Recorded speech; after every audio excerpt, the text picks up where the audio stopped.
Hey everybody, it's NeekaPPod here, and welcome to another edition of this podcast type video that I'm doing. Today I actually have some notes written out and some things I want to talk about. I think I have 5 topics I wanted to hit on here, and let's get into each one for however long I have to talk about it, and we'll go from there. We're going to be talking about Classic, with that coming out now from this video, like 3 days or so. With Classic we're talking about, we're going to talk about some stuff on retail as well, and we're going to compare the two, and just the kind of things that I've been thinking about a lot with this upcoming release of Classic. So, first thing I wanted to hit on was there's a little bit of talking about streamers and non-streamers and playing on separate servers and things like that. So, while I do put out a decent amount of content on YouTube, I don't really get into streaming that much personally. I have streamed before. I've been more active at it, and I should do it more. It's just more of a time, not having the time to do it thing is really the biggest factor in why I don't do it. Although I'm hoping maybe I can just force myself to stream some Classic just while I'm playing. Sometimes I don't stream retail, especially like my raids, because we're usually doing progression like throughout the entire patch, and I don't like to stream progression because any little bit of lag that I could possibly have, I don't want it to affect the raid. And I've only had it really happen once ever, but it's just one of those things where I'm like, wow, I don't want to cause the wipe for something that's stupid and kind of selfish. It's not like I have like a million people watching me and I'm making a bunch of money doing it. Then obviously I would just do it then. But just as a small time person, there's no point of doing it and hurting 19 other people or potentially hurting them. So that's a big reason why I don't stream like while I'm raiding and stuff. So I'm technically a non-streamer, although I do have a stream. I do have it set up and I can stream at any moment. I technically am not a streamer, so I guess I'm going to look from this as a position of a non-streamer, as my bias. So the big thing is a lot of the non-streamers don't want to play with people who stream. A big reason being is because then their followers online will all be trying to log into that server and causing even longer wait times than what we're going to have, and a bunch of dysfunction like that, and just not a genuine Classic experience. Because at the start of Classic, at least, there were no big time streamers, playing World of Warcraft. I mean, streaming wasn't even really a thing, right? So they want that Classic experience. They don't want to have to deal with all that nonsense. And then there was a little bit of pushback from the streamers, but mostly I think they're like, oh yeah, well, let's play together. And it's almost like this class of warfare in a way between streamers and non-streamers. And unfortunately, I think we kind of view streamers as like the upper class. I don't necessarily think that's the case. Not many streamers are really super high-end players, except for, of course, in the more modern time, now that like more and more like method players and these high-end guilds are actually streaming more and more. I guess you could kind of say that that's not the case, but those people don't have a huge following yet. I hope they do, because I like to support people who are really good at the game, and hopefully they get more and more people who follow them instead of some more of the more casual players, because I think it's nice to reward people who are really good at stuff. So I actually hope that the streamers from these high-end guilds will get bigger and bigger followings. I think that's actually a good thing for the game, because that's promoting like being a good guild member, being a good raid member, doing things the right way, not just trolling and shitting on people all the time, which is kind of like the go-to thing for streamers these days, and probably always. So what are my thoughts on this? So I think I think it's kind of silly that I don't mind if I play in the same server as a streamer, because personally, I could run into them, I could do a dungeon with them, and either be really good and like be like, wow, this guy's really good, or I could Horde versus Alliance, I could gank them, and that's kind of cool as well. So like there's multiple things where I think that it could be cool to play with streamers, but I do totally get the not having Classic experience part. I get like having all their fans or followers, whatever, kind of mucking up your server part of it. But ultimately, I don't think there's really a way to avoid it. And it's kind of a reality check that even though a lot of people want to get that Classic nostalgic experience, we are just in different times these days, and there's pretty much no way to stop having a streamer on your server and possibly affecting your gameplay and your experience. What I'll say from the streamer's perspective is, you know, at some level, some of them do just want to be a normal player playing. They just happen to have a bunch of people who follow them or subscribe to them, whatever word you want to use for it, and they want to still have that experience themselves. And their argument probably, well, not a ton of my people are actually playing the game. Only a segment of them are. Most of them are just watching me play the game, and that's a pretty good argument as well. And I think what can be good about it is really, as a streamer, what I would say is, look, I'm bringing more people to the game. We're going to have more people to do these 40-man raids. The servers are going to be full. Classic participation level is going to be super high. It's going to be more subscriptions because you have to have an active subscription to play. And that increases revenue for the regular game, which in theory could possibly give us more and better content going forward for the retail game. So there's all kinds of like micro nuance things that are actually good about streamers playing it or being on your server or just being wherever the heck they want to be, because the one thing I always say, because as to the part where streamers are just kind of annoying, I kind of tend to agree with that. Again, I'm a little bit biased. I tend to agree with that, but it's hard to say that they're not good for the game as long as they're not constantly crapping on it or being like, everyone boycott playing the game, as we have some streamers do. As long as they're kind of like, hey, this is really fun, you guys should give it a chance, and more positive about it, then that's a good thing, because that's going to create more people playing. More people playing is good for everything. It's not good to have, like, a lot of people like games with these, like, I don't know if they're small indie games or whatever, but they like games that have this small following, and it's like only X amount of player base, and it's just really small, and but it's a really good player base where I'll get along. That's great, but it really hinders the development of the game. In a game like World of Warcraft, where you rely on professions and trading and auction housing, that kind of thing, you need more players, because more players increases the economy, especially in a game like World of Warcraft, because you're just creating wealth, basically. It's not like the real world, so every single person can just create their own wealth if they really wanted to. Like, I can't just go out and kill boars and like sell their bones and become wealthy. Whereas in theory, in World of Warcraft, you could if you killed enough, and eventually you'd get a random green item. So like I killed a wild boar and I found a gold pocket watch inside of it. That's not real life. This is the game, but because of that, you can manufacture your own wealth in the game, and therefore the more people you have, the more wealth you're manufacturing, and yes, that wealth is going to trickle up to the main auction house people and stuff like that, but it generates more wealth for everybody in that case. Basically, just more competition creates more everything, more wealth, more everything for everybody else. So it's not to get into like economy type shit, but it's just great for any game to have more players in it, especially a game like World of Warcraft.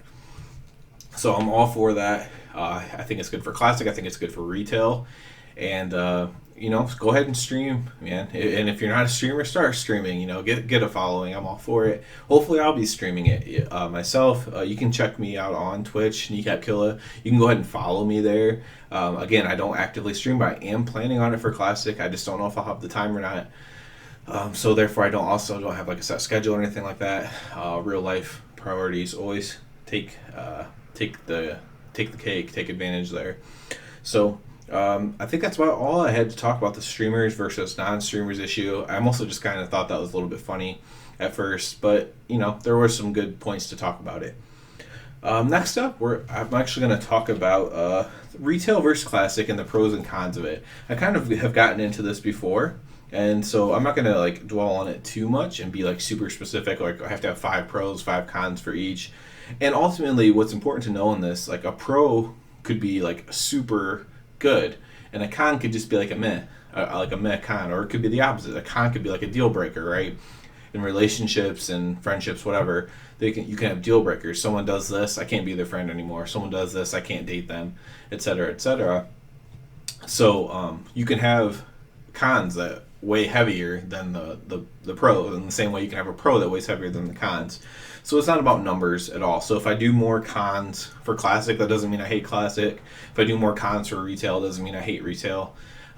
It's just, it's not about the numbers game. It's about, the effect, the amount of happiness or negativity that each one produces. So let's start with some Classic pros. Some Classic pros, the number one is going to be, for most people probably, like the sense of community, and that's real. I've seen some things talking about how it's not as great as what people said, but it is kind of good. So let me talk from the negative side of it. So they say, well, the community isn't really that good. You're still in some ways forming groups the same way as possible. You're not necessarily becoming friends with people you form groups with. But one thing I heard that was really good counter to that, because that's true, you're still forming groups with a lot of times, 5 random people are forming a dungeon that don't know each other. And you may never speak to each other again, and you could have a horrible experience in that dungeon. Some people just leave, and yet someone has to go back to the city into group chat and look for more people to fill the group. That stuff happens in Classic. It's real. You can have a really bad experience. That is for sure. But you do have that sense of community, because what happens is that person who leaves the group and screws everyone over, no one's going to invite that person anymore. People will say in trade chat, hey, don't invite this guy to your group. He's a jerk. And people will listen to that. At least it happened back in the original Classic. And if you become known as a ninja looter or someone who leaves groups, no one wants to play with you. And so that's how it increases community, is exactly that. So you're more likely to be nice in your group. So you join a group, oh, good job. You're more likely to be positive, because especially if they're good players, because you're like, well, I want them to invite me back. Now, what you could have is, if a good player is in a group with 4 bad players, that good player could possibly be very toxic, because they don't care if that person doesn't invite them to a group, and they don't really care about their opinion not carrying much weight because they aren't a good player. So that can happen as well. But in general, the sense of community is much higher in Classic, because you have general benefits by socially interacting with the other players and interacting with them in a positive way that hopefully gets you invited to a group, gets you added to a friends list, and things like that. So that's why the community is so important. It also makes guilds more important, even though for raiding, yes, they're super important, but it makes guilds more important in that sense of community, because then you have a built-in player base that you can do the things with that you want to do in the game. Another pro for Classic is that leveling is the game, right? So if you like questing, if you like lore, then Classic is more of the game for you, because that's what the point of the game is. It's a lot like, I use games from my own personal collection here, so it's like Fable to me. So like the whole point of Fable is doing the questing and doing the storyline and playing through it. There's a little bit of endgame content too, don't get me wrong, and maybe going forward it'll have better endgame content in that series. But what you're really doing is you're doing these quests, you're getting stronger, getting more spells, getting more powerful, and that is the point of the game. And that's kind of like Classic. The point of Classic is you're leveling up. It's harder to level up. You're getting these new spells. Those new spells become more powerful with different ranks. You're getting these talent points one at a time, slowly getting stronger, building yourself up. And that's the real experience. The endgame content became the experience later on. And it was still really cool, obviously, to do like Molten Core and then do like when Nax came out and stuff like that. That's really cool. Don't get me wrong. But the true experience of Classic is that first leveling experience. So if you haven't played Classic before, you actually make it to 60, hopefully you appreciate that and you really enjoy that. There's no telling if you will or not, but hopefully you do. Let's see. Any more pros for Classic that are like super obvious? Again, this is from my point of view, because I can think of some, like you could say like no looking for group tool, but I actually kind of like the looking for group tool, so I can't personally use that one.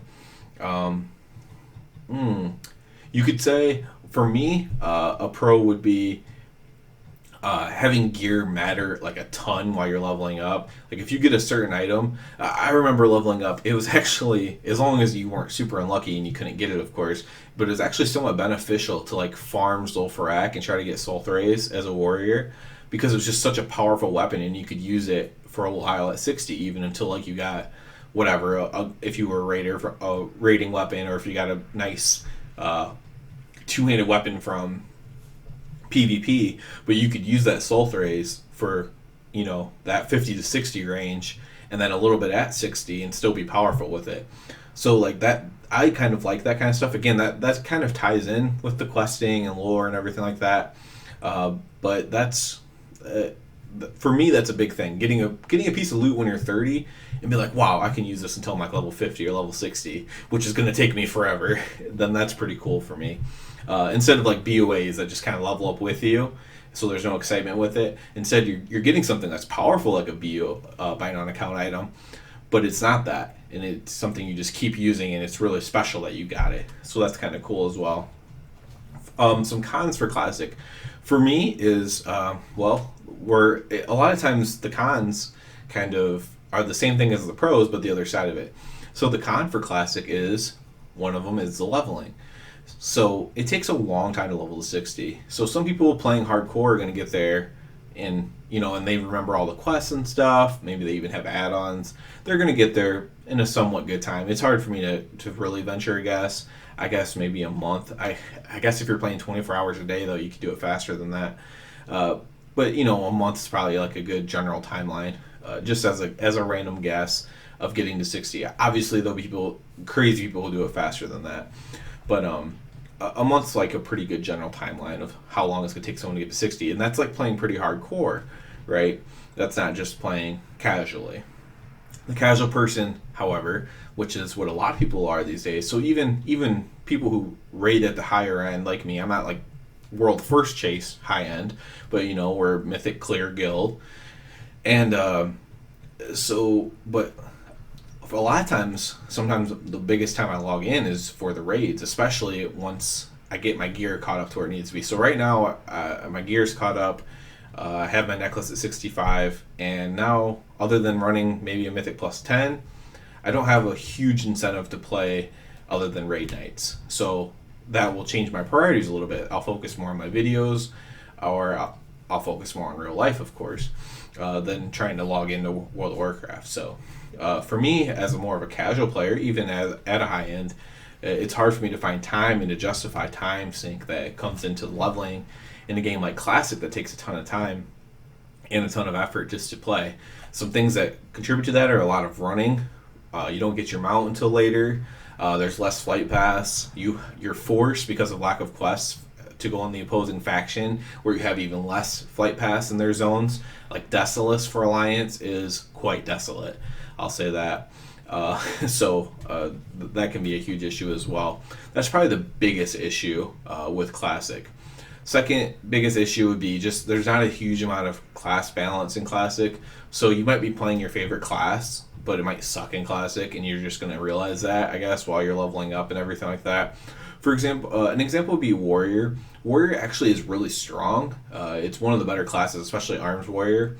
It's one of the better classes for endgame. However, it really sinks to level up as a Warrior. You just don't have much survivability, and you just die a lot, frankly, because you don't have any kind of healing. This is before Victory Rush and stuff like that. So you don't have like any healing, and you pull a couple too many things, and you're just in trouble. You got to make sure you get a gun and do like proper pulls and stuff like that, so that way you don't pull too much crap, even when you're just leveling. So that can be an issue as well. That could, of course, can get offset a little bit if you get lucky with some loot early on, get a strong weapon, get your armor built up a little bit. I didn't have very good luck getting loot my very first time leveling, so it made my life awful as far as dying, plus not knowing really how to play. So I'll just stick with two cons on that one. Let's go ahead and talk about retail pros versus cons, because this isn't talked about enough, in my opinion, the pros of retail, because there are pros of retail. The one pro of retail is, so this is, again, we're going to kind of copy off the Classic a little bit and kind of go for the other side of it, but it's a real end game experience. So retail anymore, it's not about leveling. Leveling's more of a nuisance in retail because we're all already maxed out. The people who start new now have like a ton of levels to go through, and it's annoying for them because it's their first experience. It can be, a little bit crazy, and they've even talked about lowering the level cap back down to 60 or something like that going forward, just so people don't have to level as far. So that can be a huge issue. And however, so now it's more of an end. So they realize that as an issue, and so now retail is just like a end game thing. So if you like raiding, or if you like PvP, or if you like, whatever end game type content you like to do, just getting your character stronger, or just getting a lot of gold, whatever. There's multiple end game type things you can do, and you can do all those things. And World of Warcraft actually does them very well. It's still the best raiding game that there is. It's not one of the best PvP games anymore. PvP's just evolved a lot over time to where many games are better than World of Warcraft and PvP over multiple genres. You could even argue first-person shooters are super popular now, first of all. Then you could argue games like League of Legends or the Blizzard version of that and Heroes of the Storm. You could argue that those are better PvP games. You could argue all kinds of games are better PvP games. So then, of course, you have like your RTSs and stuff like that as well that a lot of people would say are better PvP games as well. So all kinds of better PvP games than World of Warcraft, which is understandable, but it still can be fun. You can still do it at the high end. So I like that World of Warcraft does high end really well. I think as far as the PvP goes, it does about as well as it can. And maybe that's not saying much, but I think it does it well. Another pro for retail is just the ease of access of everything. So a lot of people think that this has brought the game down, and in some ways it probably has. But I like that I can find a dungeon group real easy. One thing I don't like doing a lot, because of all the bad experiences I've had with it, is going to looking for group tool. And and this is more of the old trade chat, like the old classic way. So you go into looking for group tool, and you're trying to find like a high end group to do something. So like really good players, and you join for example, for this would be like Mythic Island Expeditions versus Heroic. So you go into Mythic Island Expeditions, you have to actually find a group. Now, of course, you can do this with your guild. That makes it really fun and easy. But let's say you don't have people on, or nobody wants to do it. So now you need to find 2 random people to do it with. Now this sets you up for a possible bad experience. The 1 or 2 people could be really bad, and you could feel like you're carrying them and you're just wasting your time in there. That could be one issue. Another issue could be that you don't do something right yourself, or you mess up and you cause the other people to have a bad time, and they get super angry and toxic with you. That can be an issue as well, and something that makes you not want to do it, which is why I like the option of queuing for Heroic. So while there's no reason with my gear that I would do Heroic instead of Mythic Island, I like being able to just queue for Heroic. I can solo it myself if I have to, and I can just run through and do it. It's not a huge deal, and I don't have to worry about any negative experience if I don't want to. I can just ignore everyone. I don't need help, whatever. I can solo it if I have to. If everyone else is really good and really cool, then that's great. If they're not, though, oh well, I just ignore them and finish it myself. It's not a huge deal. There's going to be a train passing by, so if you hear a loud honk or a loud toot, that's what that is. But so for me, that's a really cool thing. I like that ease of access. I like the idea of Raid Finder. Yes, it needs tuned up, it needs fixed, it needs all kinds of things done to it, really, if you actually want to have the experience. That being said, I have actual friends in real life who actually enjoy Raid Finder because they don't play very often, so they activate their subscription. Like, I have a friend who's going to activate his subscription to play Classic, but he's probably going to dip into retail, and one thing he's looking forward to do is doing all the raids on Raid Finder that he's missed, because he just hasn't got a chance to do them. So that can be that's something that I've experienced from real friends, real people I know, that say, well, hey, it actually can be a good thing because I get to actually do content that I otherwise would have never gotten to do because I just wasn't playing at that time. So I think the ease of access is actually a good thing. It's helped with people who play more casually. It's helped with people who unsub for portions of time and then come back. Gear catch-ups, all this kind of stuff that has really improved the experience of the casual game player.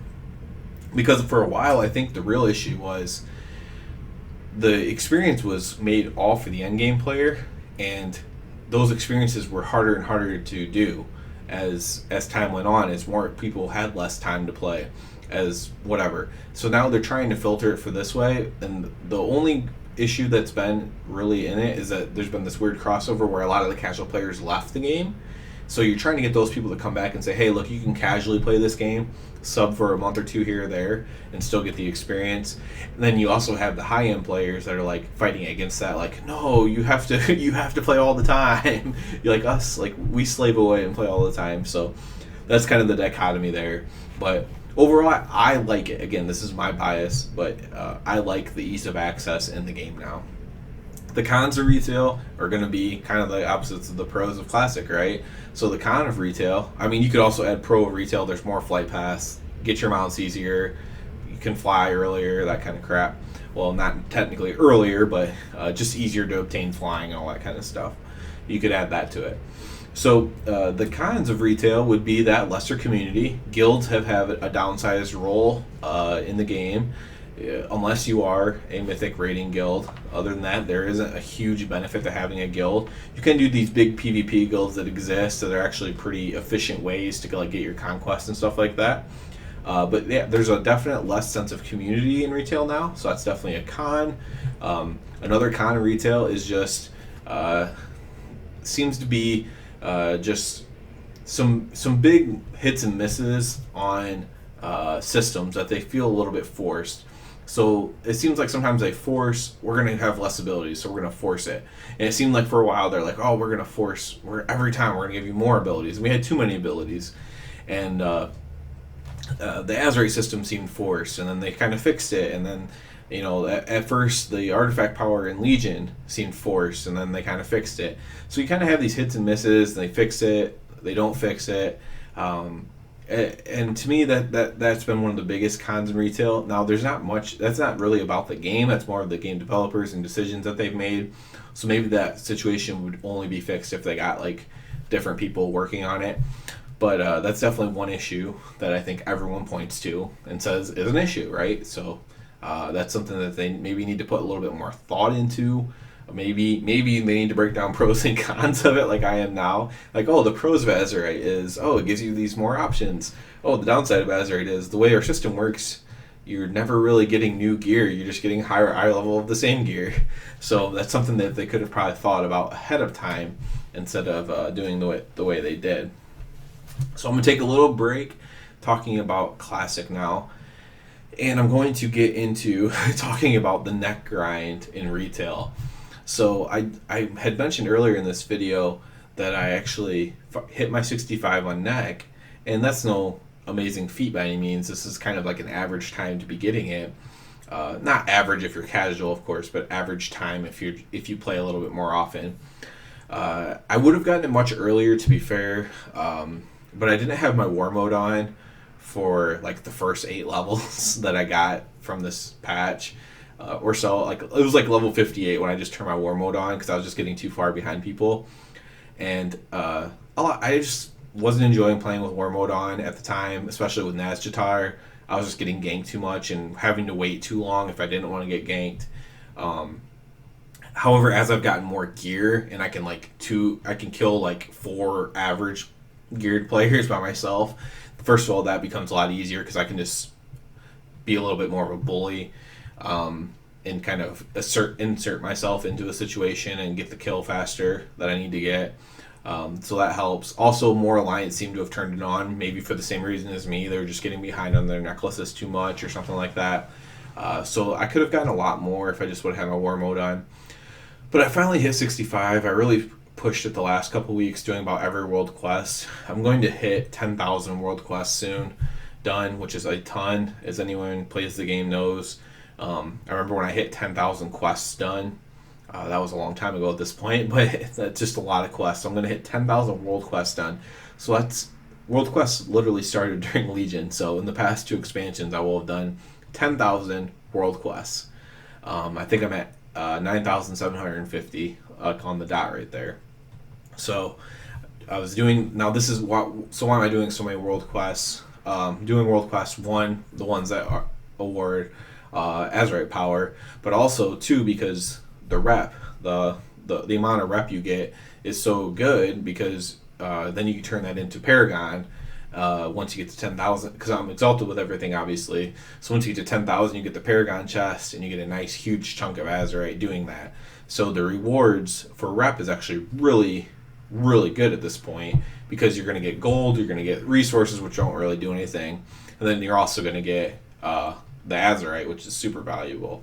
So I've been doing all those world quests for the rep, for the Paragon turn-ins, and it's been exhausting, really. I'm really excited to be done with it. That time I've been putting into that, I'm probably just going to be putting into Classic, though, starting, like I said, in like 3 days. I said at the beginning of the video. So that's a little bit crazy. So, one second here. The biggest thing I wanted to talk about with this net grind, though, is that I've never really done a hardcore grind before. The closest thing, I guess, was I really was trying, since I was like in a form of leadership in my beginning guild in Legion, I was trying to get to a certain item level to set a standard for the guild when the first raid came out, because I can't be like, hey, everyone needs to be geared and then me not be geared. I've never been a big grinding person. I don't enjoy, even though I love World of Warcraft, I don't enjoy like Diablo or Path of Exile that much. I do enjoy them, but just not in the same way. I'm not huge into grinding stuff out. I'd rather just do a really important task and get rewarded justly for it, instead of grinding out a bunch of really easy crap to get to that end goal. So this was one of the first times really that I've really tried to grind something out. Like I said, while I was pretty adamant about doing all the stuff with artifact power, and I never miss an emissary, obviously. I was really adamant about doing the artifact power stuff the whole time. The last 2 weeks, like I said, I've been really going at it, and it makes me realize that these people who hit 65 a week, 2 weeks, 3 weeks, whatever it was ago, man, I see why those people do get burned out. I always wondered, why do you get burned out? Why, just play slightly less. But it's not even about slightly less. It's if you want to be like the first person to do something. And like I leveled up to 120 really fast, comparatively to most people. But I didn't do it in a day or whatever. And those people, man, I see why they get burned out. I see why guilds burn out when Blizzard makes bosses, in my opinion, appropriately strong, and they just get stuck on them, and they're raiding like 24 hours a day, basically, and just taking breaks to sleep, whatever. But I see why they get burned out on it, totally, because the neck thing definitely burned me out, and it's a little bit of a bummer, because what I have enjoyed about doing all these world quests was, some of them I hadn't done before, first of all, so it was a new experience, but I made a ton of gold doing this, because I did all the world quests that reward gold. I sell, since I have enough of the ore and stuff I get from my plate armor, I pretty much just sell it to a vendor at this point instead of scrapping it. So I made a ton of gold this month, absolute ton. I think just on my main, so on my paladin, I think I made 180,000 gold this month. So that tells you how much I was playing, and that's not from auction. I was saying I didn't get any BUAs in the raid or anything like that to sell. That was just from playing an ass ton of World of Warcraft. So definitely made a lot of gold just on my main character alone this month, and I still have 4 days left. So on my for my monthly cycle, whatever. So while that's a good thing, I definitely feel burned out about it. I'm hoping that I won't feel burned out of World of Warcraft still when I play Classic. I'm hoping that feels like a new game for me, to where I'm not burned out from it. Like I'm not like, oh, more World of Warcraft. I'm like, oh, cool, a different game. And I'm hoping that doesn't carry over. But I definitely feel that burnout, man. And I understand these really high-end, because I consider myself a high-end player, but these really high-end players, the top of the top, I kind of understand why they get burned out now and why they complain about it. I would tell them not to do that, but I understand the pressure that they feel to do it. And I definitely understand the burnout feeling, because, man, that is rough. Just making sure you have all the world quests done. I was like trying to grind out islands. I had never done that. Like, I do the minimum amount of islands possible. I even did some mythic islands, which I talked about earlier, that I don't really like doing. I was trying to get there before raid night, which would have been last night. So that way I had my little bit more DPS output. But I wasn't able to make it. I was at 93% of the way through 64, and I did about all I could do that day. I was just farming islands. I think I would have had to do like 18 mythic islands, and I didn't even have enough time to do that before the raid started. I could have gotten closer, but it just wouldn't have mattered anyway, so I just gave up. And I got it today, which is the next day, but we had a nice. I had a parrot with there was Tortolan emissary, which then put me into the Paragon, which I talked about, and that Paragon then gave me the Azurite to hit up to 65. So I'm finally there. I'm really happy I'm finally there, but it's a complete burnout for sure. And yeah, I totally get it from people who get burned out, man. I feel for you guys. You guys do it more than I do. You high end players, and it's a burnout for sure, man. One thing I want to talk about, and this came up with me playing, trying to get these damn Paragons, is this isn't something I have a ton to talk about, but it's something I wanted to point out as more of a suggestion, and that's I like the old way of rep farming better.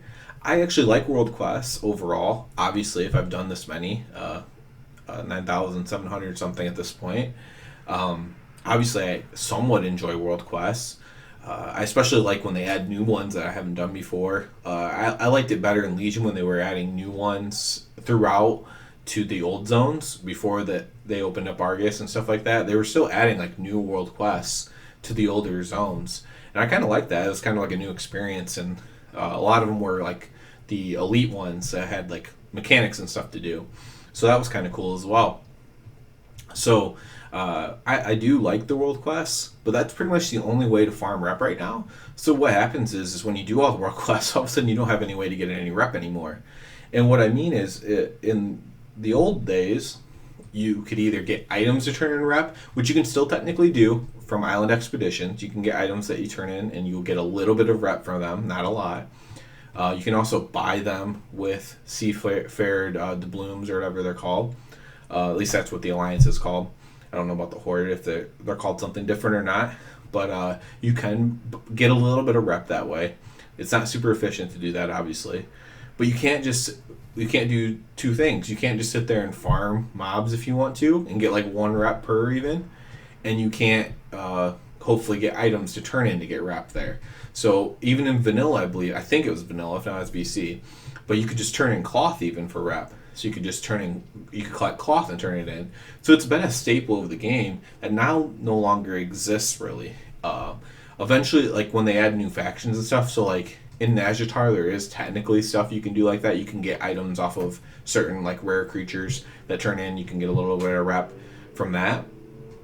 But overall, you cannot do that anymore. And the only way you can do it really is again when they add a new zone or a new feature or whatever. That's the only time you get a chance to farm rep the old way. So I like to farm rep the old way a lot better. I'm someone who has the old, gosh, I can't even remember what it's called now.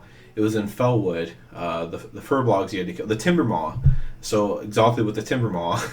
And, that's something I like to do. I never got exalted with the Galkus Clan Centaur. That was something I always wanted to do. I never made it there. I don't even know if you can do it anymore or not, honestly. But it was something I liked doing. I liked farming rep the old-fashioned way. I like that I'm constantly progressing in it, and that you also then it's the same reason I like farming old dungeons. You then also get to loot the stuff. Maybe you'll get a rare item. You just get the silver or gold from the kill in general. And I just like that old way of farming rep, man. I like gathering up all the mobs, killing them. As you get stronger, you can gather up more mobs and kill them.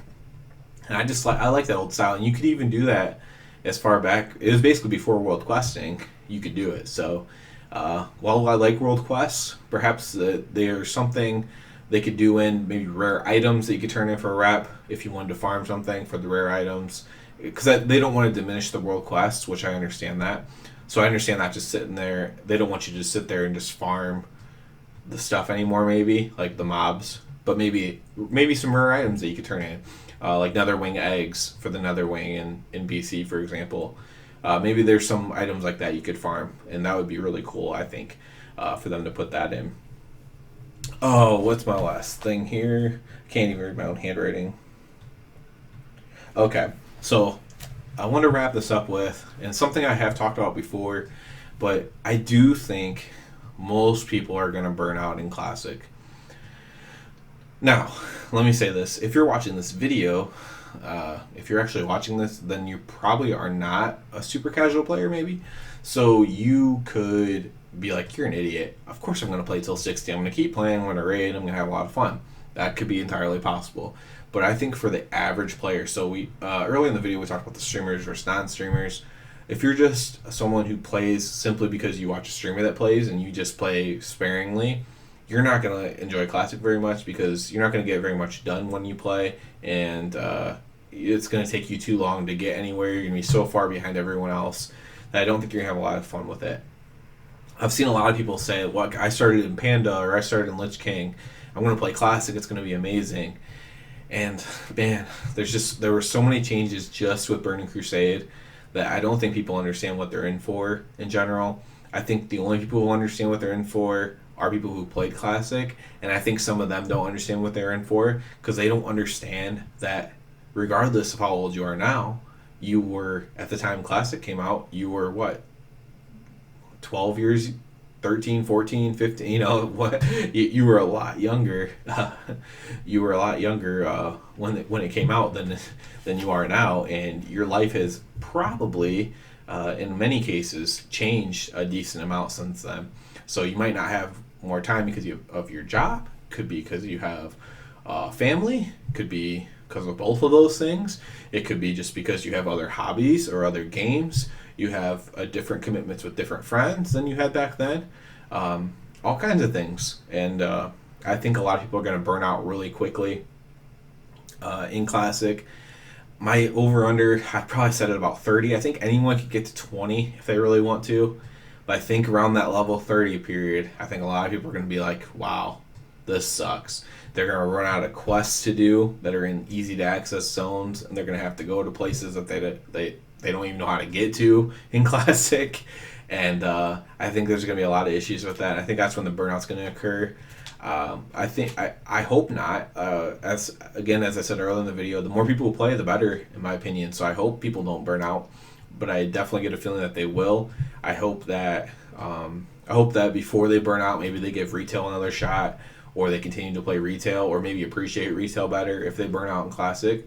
And there's going to be people who burn out in Classic and don't ever play retail again either, and that's fine too. That they just gave it a shot even. Again, I hope I'm wrong on this. I hope I would imagine at least half the players who are playing Classic are going to burn out, but I hope I'm definitely wrong on it. I hope that they continue to play, get to level 60, and I hope that it's a huge success and that they eventually re-release Burning Crusade to those who want it. But those who don't want it can just continue to play on the Classic servers. I hope that they do that kind of stuff. I think that'd be really cool. Obviously, they're only going to do that though if the amount of players justifies that. So they're not going to keep your Classic servers around if just Classic only. If there's not enough people playing it. So if you are someone who really advocates for Classic, my advice is get as many people who are playing, be really kind to them, make it a great experience for them, help them, and get as many people playing as possible, because if you really enjoy it, you want a company to justify keeping it around for a long time, because they will if the player base dictates it. So that's kind of leaving it on a positive note there, to kind of, again, just be kind, be nice, spread positivity yourself, and try to keep the game going and keep those casual players or players more likely to burn out, keep them interested in playing. Invite them to your guild, help them out, give them some bags, give them reasons to stick around. That would be my advice to prove me wrong about people burning out in Classic. So that's about it for this one. I am going to break these up, I think, into 5 shorter videos as well, in case people want to just hear about one topic instead of listen to me talk for over 40 minutes in this case. But yeah, please subscribe to my channel. That helps me out a lot. I appreciate it very much. And other than that, everybody have a good one.